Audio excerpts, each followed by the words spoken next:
So what's up? This is the whole one Kaneem Mafa. I am my mother and my father.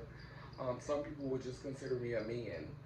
But even with that being said, I can't sit in front of this camera topless in a heat wave as much as I would love to, because I decided to embrace the path of my foremothers, which according to these people that I'm going to be showing you clips from tonight, that kind of like diminishes me and makes me weaker in some way.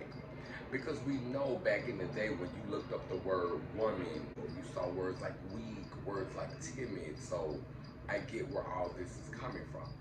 So anyway, one of my elders sent me this documentary called Buck Breaking and was telling me there was a lot of scenes from New Orleans in it.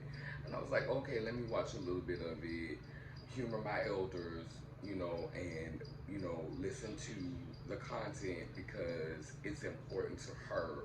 But I'm not really much for belaboring the conversation about the patriarch. Y'all know how I feel about this. But I'm going to share this again and we can have this conversation if you want to.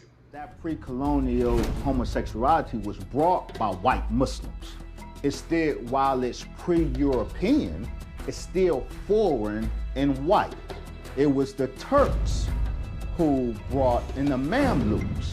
When the Mamluks, the slave soldiers of Islamic civilization, who were Turks, when they ruled Egypt, they brought homosexuality to Africa. How will I know? How do you know? Like, were you there beating some drums? I know maybe you feel a connection to your ancestors that was there. I do too. But were you physically there in the body that you're in now? How is it unnatural to have affection for both of the beings that you came from? Now, I do think that it has become unnatural. I do think that it has become a perversion. But I don't think that it is unnatural to have romantic feelings for beings that you ascended from.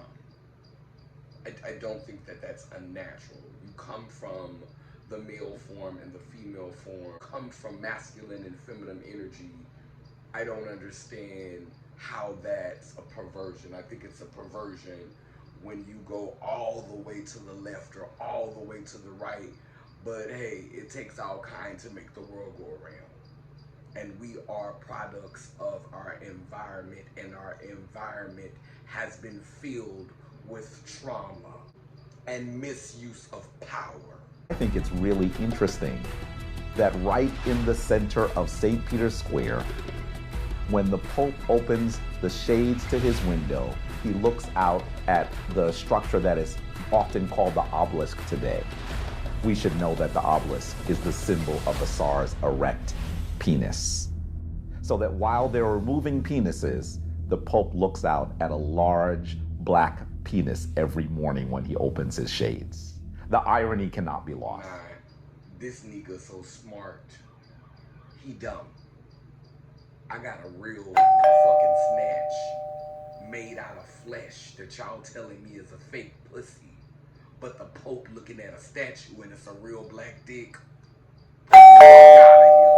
What man from what ethnic group can stand up against a black man toe to toe in manhood? The ones that conquered, enslaved, bribed, and tricked our people for 500, Alex.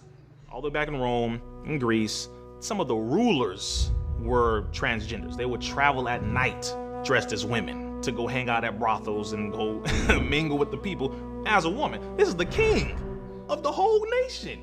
And he hanging out here looking like Betsy. These same transgenders are the ones, these same white people, these same white men that y'all keep putting down and making jokes about are still in power right now. So with all these dicks and balls and heterosexuality, somehow you still weren't able to protect your families and maintain power. Somehow you weren't able to. Somehow you fell into chaos.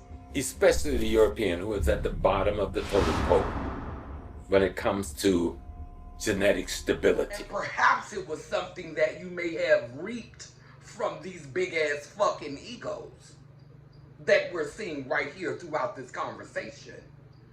Just because a male is connected with their female side doesn't mean they're weak. Because if we understand womanhood, we know that women, their power comes from a different place because it requires strategy. She can't just use brute force and go head to head all the time. Sometimes she's got to think. That's why the queen is one of the most powerful pieces on the chessboard. Boo. The white supremacists learn how to master more strategic and insidious ways on how to buck break black men, and by extension, they learn how to break the spirit of black families. Because in the patriarchal context, the male is considered the strength. The male is considered the strength. And so if you break the male, then you break the woman and you break the children. So when I think of buck breaking. So that piece must be good. Cause you sure upholding the patriarchy, sis. I might have to try some of that. Drops mic.